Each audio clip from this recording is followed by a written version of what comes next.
প্রিয় বন্ধুগণ, এটা হচ্ছে একটা ঐতিহাসিক গাছ। পবিত্র কোরআনে যে গাছের কথা বলা আছে, ওয়াত্তিনি ওয়াজ জাইতুন, তিন তিন হচ্ছে এই ফলটা, ডমুর ফল। আমার হাতে এখন দেখতে পাচ্ছেন আপনারা, এই যে ডমুর ফল আমরা আপনাদেরকে দেখানোর চেষ্টা করছি। এখন ছোট ছোট ফল রয়েছে, এটা হচ্ছে তিন ওয়াজ জাইতুন। এই যে তিন গাছের সাথে আমি আসি, এই যে দেখুন তিন ওয়াজ জাইতুন, কোরআন শরীফের সূরার সাক্ষী দিচ্ছি। দেখুন আরো একটা ঐতিহাসিক ফ্রুটস, এই যে পাকা তিন দেখতে পাচ্ছেন, তিন ওয়াজ জাইতুনি। তো এটা পাকা তিন, এবং আমি জাইতুনটাও দেখাচ্ছি। এই যে তিন ফলটা দেখুন, খুব সুন্দর।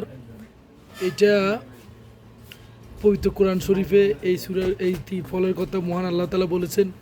সেই তিন ফল মানে বুঝেন, এই যে এটা হচ্ছে সেই আঙুর বাগানের মধ্যে আমরা আছি, যেখানে প্রিয় রাসূল পাক সাল্লাল্লাহু আলাইহি সাল্লাম আশ্রয় গ্রহণ করেছিলেন। তায়েফবাসী যখন ওনার প্রতি পাথর নিক্ষেপ করেছিলেন, সেই বাগানের মধ্যে সেই তিন ফল, তিন গাছ, তার সাক্ষী হলাম ইনশাল্লাহ। আপনাদেরকেও দেখাচ্ছি পুরো ডমুরটাই, যে ডমুর